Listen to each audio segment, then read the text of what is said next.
Hello, and thanks for coming along to And We Have an Office Dog, the digital agency podcast where we talk to agency owner-directors and learn more about what makes them tick. From the things that make them similar to the things they'd rather have known sooner, where they've had success and where they've learned some hard lessons. All will be revealed with your host, Chris Simmons, the agency coach, and he'll be talking to a different awesome agency person in each episode, asking them 4 questions and seeing where the conversation takes us over the next 25 minutes. Okay, so let us begin. Over to you, Chris. Thanks, voiceover guy. And on the podcast today, we've got Carolyn from ROI Swift, all the way from Austin, Texas. How are you doing? Fantastic. How are you, Chris? Lovely to speak to you. I'm really good today. It's finally getting a bit sunny in the UK after months and months and months of grey. We are having one of our 2 full days a year of sunshine. Well, I hope you get to get out and enjoy it. Same here. I'll be taking the office dogs out for a walk after this recording. So, Carolyn, for those who don't know, tell us all about ROI Swift. What do you guys do? And potentially there could be a potential customer listening. So tell us how awesome you guys are. Well, thank you. Well, I have to back up a little bit. That just before I talk about ROI Swift, I come from big corporate Fortune 100 Dell consumer marketing, e-commerce 20 years ago, and that was fantastic. But once we got to be a $8 billion division, it wasn't fun anymore. So I left, and I went to all that money took all the fun out of it. There wasn't the excitement of, I didn't make an extra $1 million today. So I went to the drama. If only we could have those problems as smaller agencies, right? Versus Fortune 100. So I went to work for a small mom and baby company. They were a $3 million company, and I was their entire marketing team, and I loved it. I did all their Google ads, their Facebook ads, their Amazon, their website, their Klaviyo email marketing, and really loved it. Helped them 5x, and they got acquired by Reckitt Benckiser. And I said, this is really fun. I want to do this for more brands. So I started ROI Swift in 2015, and we've been helping sort of $3 to $50 million brands grow in those areas, primarily growing on Amazon, growing their revenue there, and growing their D2C revenue through paid ads. So we're a Google partner, a Meta partner, an Amazon partner. So that's what gets us up in the morning. And our goal is to grow 1,000 emerging brands by 2030. Oh, wow. Okay, so we've got 7 more years to go. Are you on track?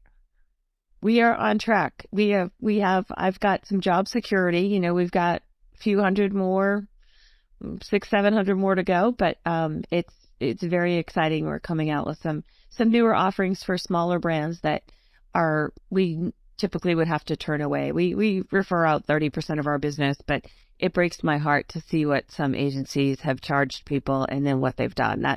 That's why I'm in this. I almost am in this to give agencies a better name too.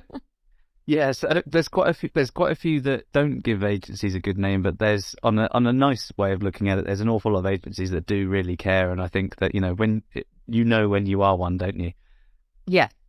So when you hold yourself accountable and you think like an owner, and we always say, if this was our business, is this what you would do? Is this the best that we could do? What would you do differently?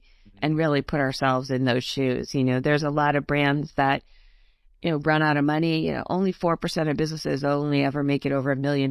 So a lot of businesses will shutter before then or run out of cash. So we don't want to see that happen. Yeah, we see that happen an awful lot, don't we?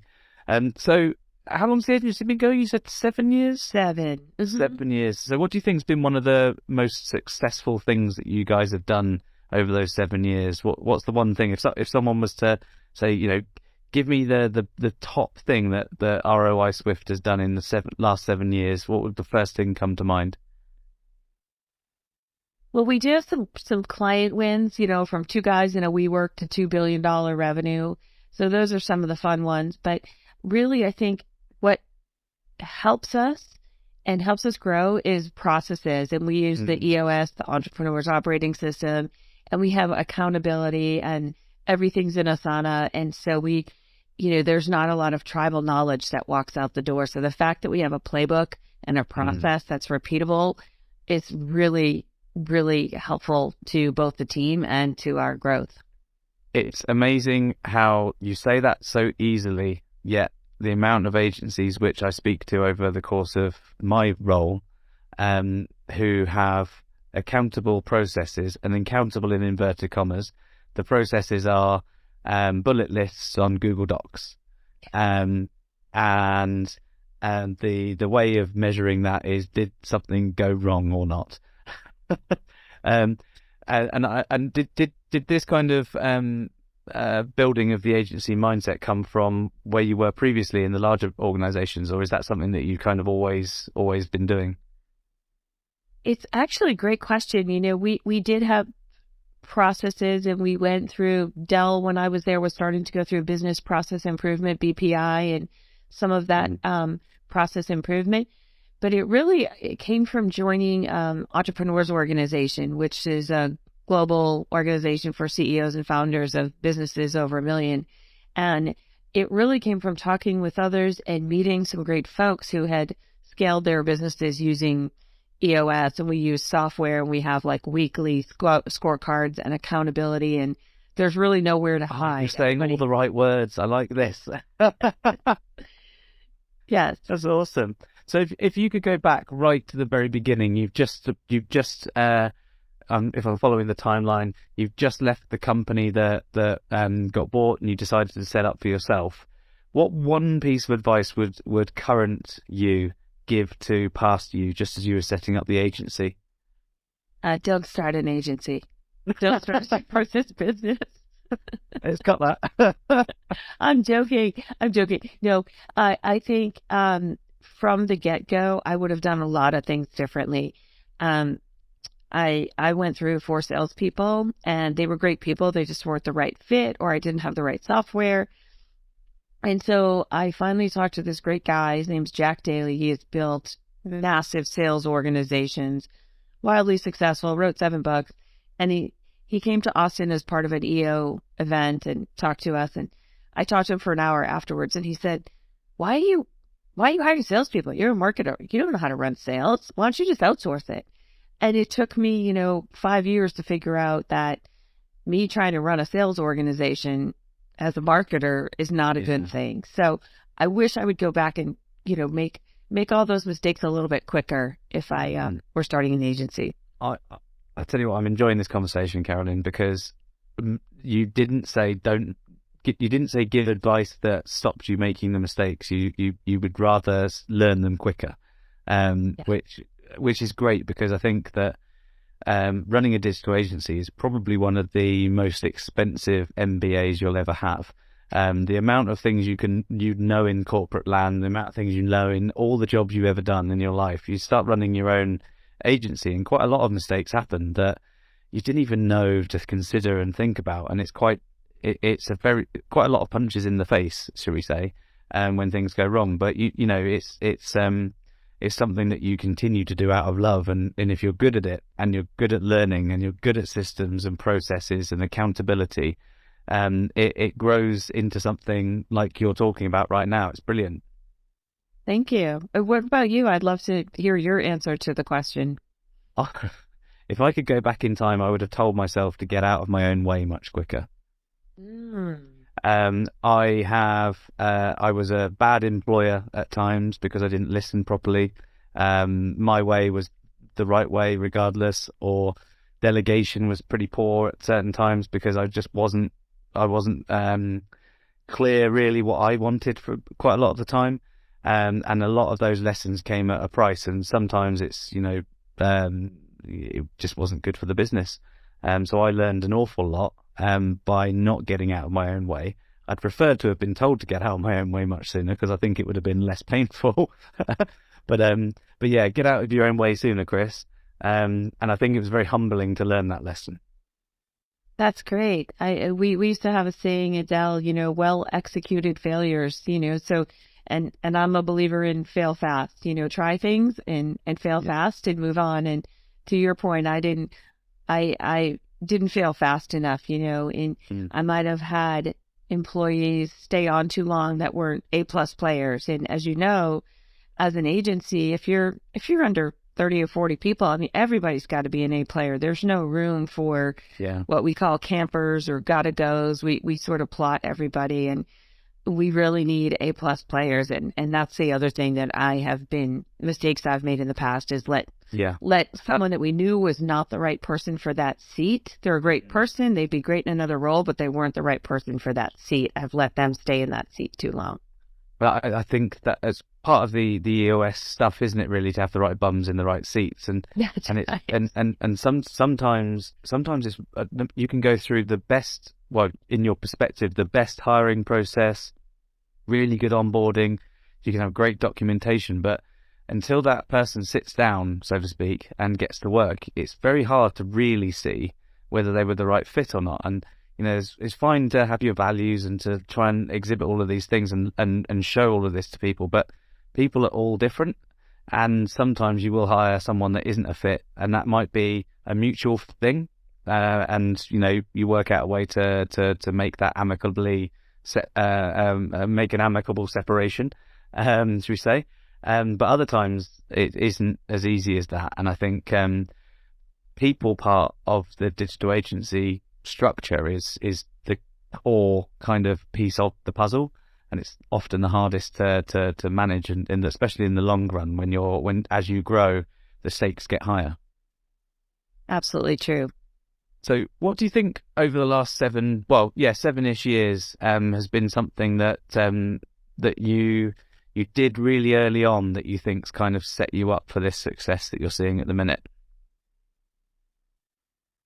Probably the thing that I find the most troubling with agencies is that not everybody is an expert, right? So sort of from day one, I hate to say it and I won't admit this, but I know how to code in Shopify.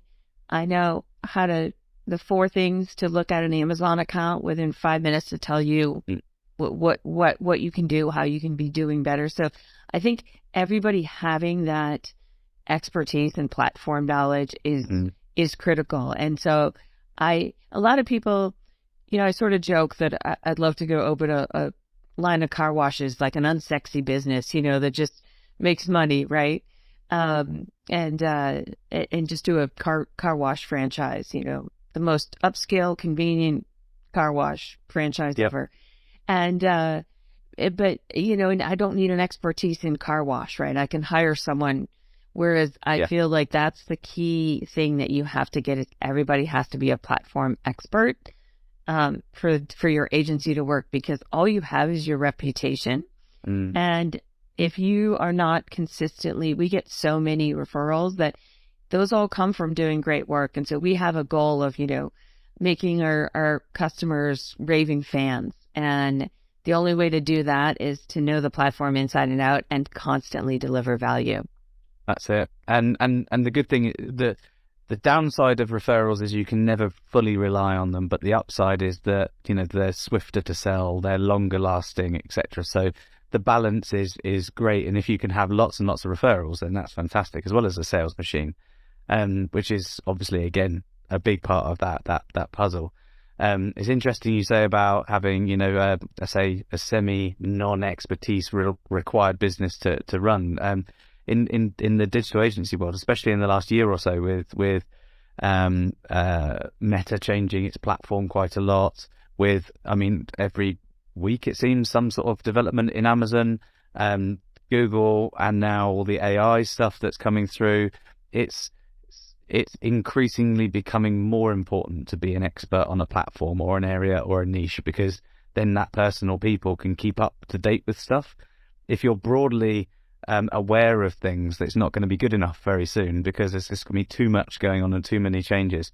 I logged into to Meta Business the other day to stick some ads on Facebook, and I couldn't recognize anything from like a year ago. I don't do this stuff anymore, so I'm looking at it and thinking I might need to hire someone to do this. And it's not because I'm stupid or because I've never done it before, but because I'm not an expert in a platform, like you say. So right. I'm having to take a big step up every time I look at some of these things versus smaller steps because you live and you breathe it. Exactly. It's almost like training for a marathon, right? If you run a marathon, but if you don't run for a year, you're not going to be able to go out and run another marathon. So, Yeah, there's no you chance have of that happening here. Me neither. 5K is my speed.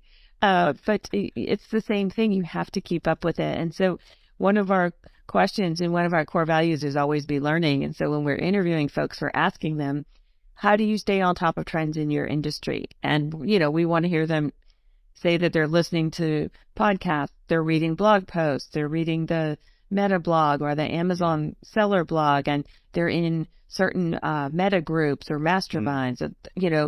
If someone's not owning their own learning, we can't make them learn. It just has to be ingrained in you that you have a thirst for knowledge and a natural curiosity. Completely agree. I know in this industry in particular as well, because not just because it changes so much, but because you do have to be able to put yourself in a customer's shoes quite often in order to be able to reverse engineer onto the platform that you're wanting to promote them on. So that's one thing you did well early on. What conversely didn't you necessarily consider that was either a mistake or something that was a hard lesson that has kind of now turned into a process or something that's kind of set you up for this success now? Yes, great. We did run our own Google ads, and it's really hard. And I had a lot of conversations, but not a lot of ideal clients. And so I think it's the combination of when we hired our first salesperson, we didn't have a good database. That person spent most of their time looking for database. Second person was a great person, wanted to be a farmer, not a hunter. Okay. Third, slow. Yeah, exactly. Third person was amazing. Classic Sandler sales training. We had the Salesforce, we had Zoom info for the database, we had everything. She was just not the right fit, bull in a china shop from a people person standpoint, right? Yeah. And the last one, again, same thing. He's a great guy at trade shows, but we don't do a lot of trade shows. He's your in-person account manager, sales guy.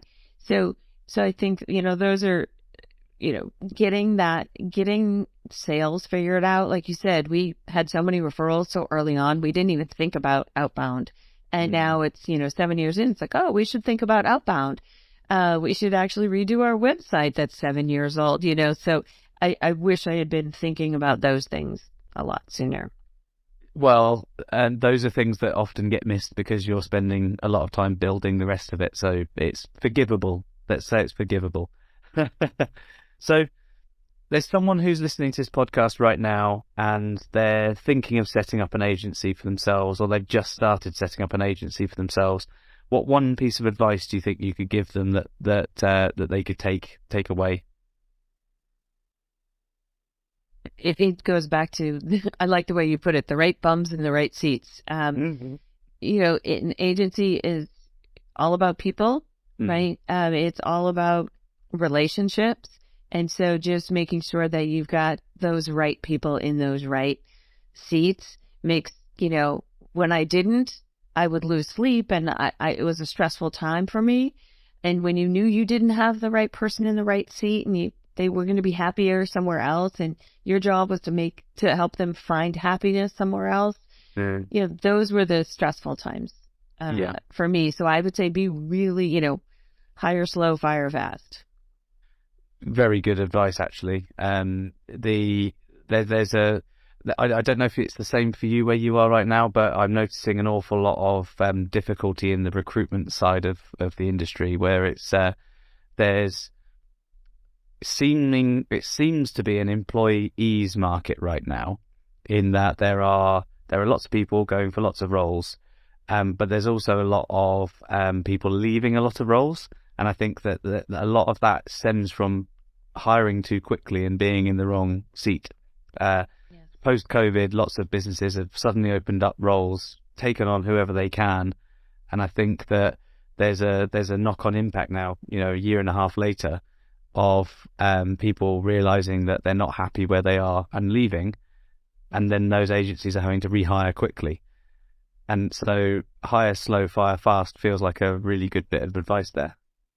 Yes, here in Austin, there's been massive layoffs at Meta, Google, Amazon. Walmart just announced they're closing their tech center in Austin and forcing people to move to one of their other 2 tech centers, either Bentonville, Arkansas, or forget what city the third one is in. So I'll tell you, a year ago, it was impossible to hire in Austin.